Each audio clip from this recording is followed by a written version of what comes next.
Good afternoon, everybody. Welcome to RAMP, Real Access Motivates Progress.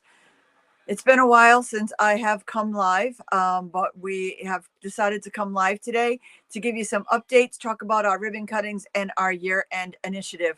I've been going through a lot right now, so we have put a lot of things on pause, so you haven't seen me out and about in public. Makeup, wigs, and a lot of other things, make this look happen, but we are trudging through and we are slowly getting back out there and getting back into the swing of things to help more people.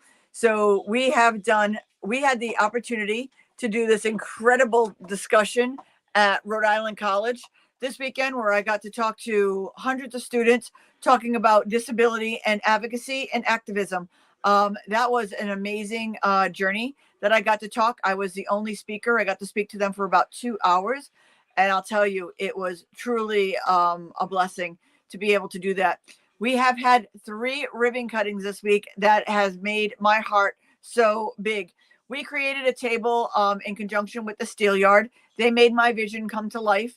And now we were given a grant by the Rhode Island Streets Transformation Coalition, where I was able to donate 4 tables out and about in the community.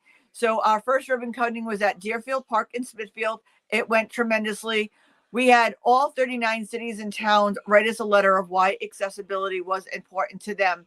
We received 37 out of 39 cities and towns, so it was very hard to narrow it down to the 4 that got the table. So again, Deerfield Park in Smithfield was our first one on Wednesday morning at 9:30. It went incredible. They were so excited to have it. It's already been in full use. We already had people stopping by to use the table, so we were very, very excited. Yesterday afternoon at 3:00, we donated our second table to Town Hall Square in East Providence. Mayor DeSilva wrote an amazing letter. They are doing amazing work in East Providence, making parks and tables out and about and working. We've donated 4 ramps to some businesses right across the street from where the table was dropped. So they're making incredible strides and making accessibility important in East Providence. So they received the second table. The third table we delivered this morning and unveiled at Daggett Farms down at Slater Park. Pawtucket has a huge initiative. They just built a brand new all-inclusive playground in Pawtucket. So Pawtucket received the third table today, and we're excited to work with Mayor Grebian on some of his initiatives down there in Pawtucket.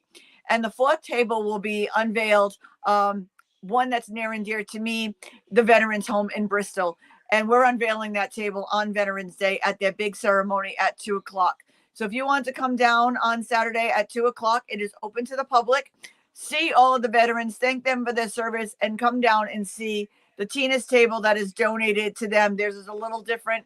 It's a little extra special for the veterans because they hold a place near and dear to my heart. So that's what we have going on so far. And I want to talk a little bit about our year-end initiative. Every year at this time, we choose some families of the disability community that need our help. We help them with food insecurities. We help them with walker wheelchairs and canes if we can. We help the homeless on the street. And we donate as much as we can for Christmas gifts and just holiday cheer for individuals to try to get them through one of the hardest times of the year, when most of the people of the disability community are left alone with no family, no friends, no one to check on them. We like to brighten their day and donate a few things. Being upfront, we do not donate in the name of RAMP. We collect all of the donations and we make the donations from an angel. We don't want them to ever feel that they have to take a picture with us or to thank us in any way. We're here to make their lives better. We're here to give them a little bit of positive where they don't have to worry about being embarrassed, having their face all over social media, or doing anything like that. So we make sure that they are anonymous donation. We have them dropped off either by a public servant or when we know no one is home, we watch it to make sure someone collects it. But it is delivered with a note that you have been blessed by angels. Hopefully you have a good end of your 2023. So we have now identified 11 families that need our help, plus a few people who are living on the streets that need mobility aids or need their mobility aids fixed. So if you could make a donation in any way, we have a Facebook fundraiser going on. We also have a Venmo, a PayPal, and you can always message me and we can give you the address, or I can come by and pick up a check to donate that way. So there are many, many ways to donate. We just want to help these families have a decent end of the year. Me, myself, as somebody disabled, family stops coming around, friends stop inviting you out because the world is just not accessible already for us. So we get tossed aside and forgotten. When it comes to the holidays, most family houses are not accessible. So we don't get invited to those family dinners or places to be around the table. So we like to make the disabled community, as many as we can, a little bit brighter, a little less lonely, and help in any way we possibly can. So if you can help, we'd greatly appreciate it. Like I said, I am dealing with a lot health wise personally, but I'm still trudging along to help other people because that's something that always keeps me going. Giving back always makes my heart full, always makes me feel better. So as long as I can do that and there's breath in me, I will always put giving to others first. So we thank you for tuning in. We thank you for joining along. And we thank you in advance for all of your kind donations. And go to one of the sites to make sure that you check out the new tables that have been delivered. Deerfield Park in Smithfield, Daggett Farms in Pawtucket, and East Providence City Hall, and the Veterans Home. So we welcome you. We thank the Steelyard for helping our vision come to life. And just so you know, these tables are literally all walks of life have come together to the table to create real change. There are people from all races, all creeds, all orientations who have come together to build these tables. I was their first welding student in a wheelchair. So not only are these tables for the disabled community, they're built by the disabled community as well, alongside everybody else.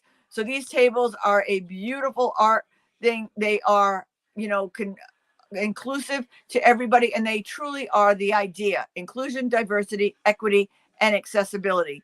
The idea is to positively open your perspective to include everyone, and these tables do just that. They are a meeting at the table to create real change, and we can't thank the Steelyard enough. We would love to see these tables in all 39 cities and towns, in every park across Rhode Island and beyond. So if you want to do a table, you can bulk rate it with other cities and towns or other parks and places or other businesses. We bulk them all together. The more tables we build at one time, the cheaper the tables are. So just message us, reach out to the Steelyard and get your Tina's table today. We look forward to seeing you. Happy holidays. I will see you out and about. And as I always say, don't just sit there, make a difference.